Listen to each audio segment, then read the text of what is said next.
advocate, the Holy Spirit, will teach you everything and remind you of all I have said to you and accompany you. Well, we see this accompaniment happening in the Acts of the Apostles. In fact, Paul and Barnabas are so successful that everyone wants to bow down and adore them and treat them like gods. They're saying, no, we're just human beings like you. We've come to tell you about the true living God who makes all things prosper and has conquered death. The teaching about the advocate is very good and interesting and timely in this season of Easter as we prepare for Pentecost. Jesus also said, I will not leave you orphans. I will be with you in your work. He meant it in a very real sense. He uses this word advocate or paraclete. It's like a legal aid, someone who will plead your cause, stand with you, defend you, prosper your work.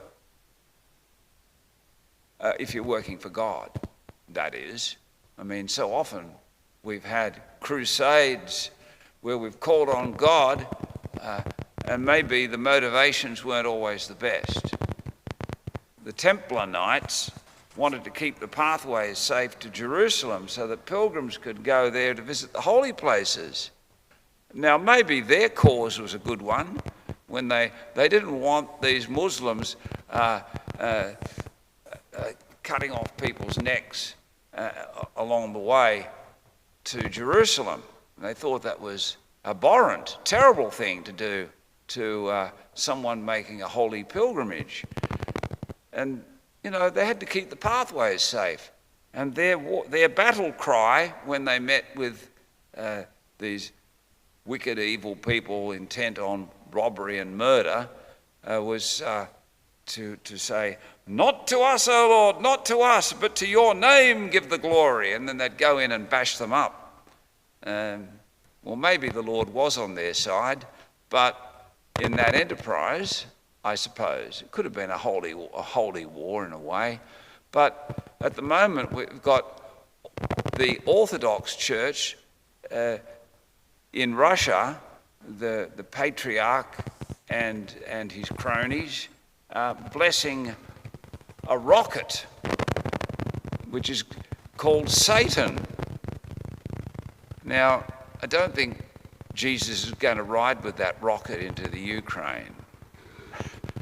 So if they want to call it a holy war and say, Godspeed this rocket on its way, well, we've got to draw the line somewhere, But this is the thing.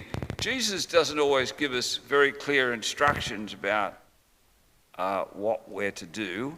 He wants us to use our own intelligence, and I'm sure he doesn't want us to call on his Father to prosper diabolical works. We have to do the works of God.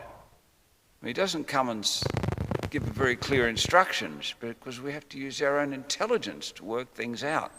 But sometimes good and evil are so mixed up and intermingled that it's not always easy to know where right is and where wrong is. That's one of the problems we have. But we have to believe the Holy Spirit will teach you all things.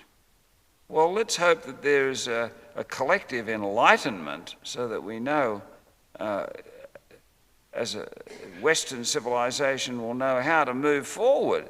And it means moving back to God and walking with the Paraclete, the Advocate, the Holy Spirit, and letting the Holy Spirit prosper good things, good works, and not works of self-interest and self-aggrandizement, self-glorification, which is so often what seems to be happening, unfortunately, both in the West and in the East.